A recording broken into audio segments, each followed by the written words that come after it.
I'm Richard Jack Smith of Real Talk Movie Reviews. Going to be doing a book review today. Symphony for the City of the Dead, Dmitri Shostakovich and the Siege of Leningrad.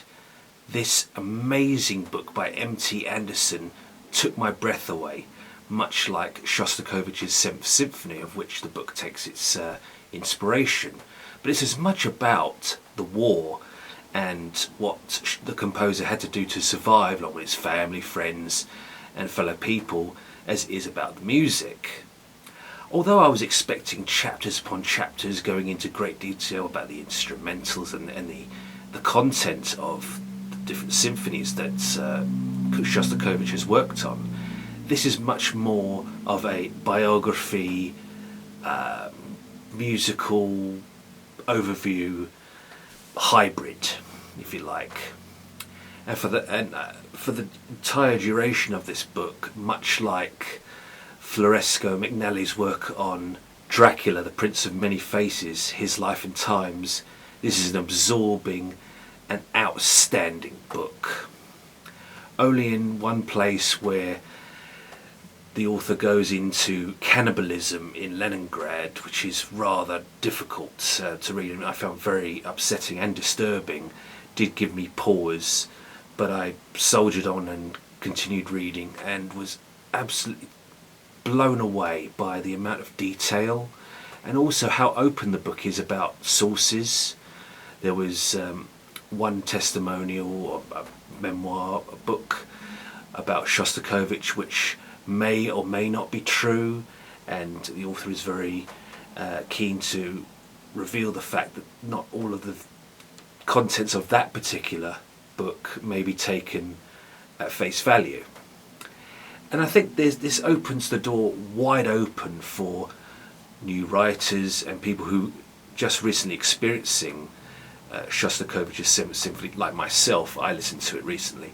It really opens the door for more scholarship, more books, more research, and as things come to light and new documents are found or people come forward, descendants of the survivors and even those who may not have survived, we get a clearer picture of what happened, because there are a great many things that, well, people just simply didn't write down, but there were poets, musicians who recorded what they went through, and it was a harrowing experience. I mean, no word can really do justice to just how awful it was and what a tyrant Stalin was ultimately, and just I mean, it's really gut level in terms of the realism and the amount of information that it imparts about the war, and what this symphony ultimately did to raise morale, and how it brought the Russian people together, and how one of the, if not the most important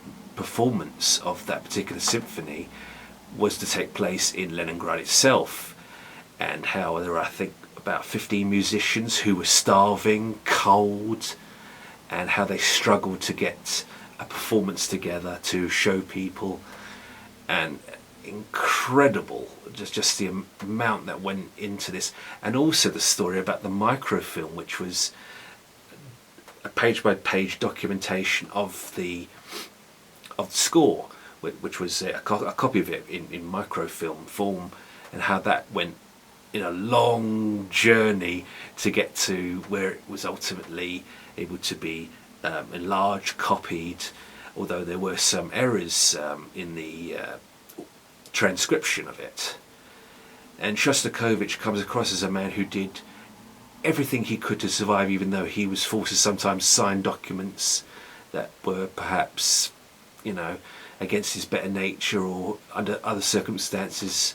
But when you're in life or death situations like he was, really agreeing with those in power could make the difference between whether or not you died there and then, or whether you continued doing, you know, living life as a citizen. And like I say, this is as much a book about Shostakovich's music.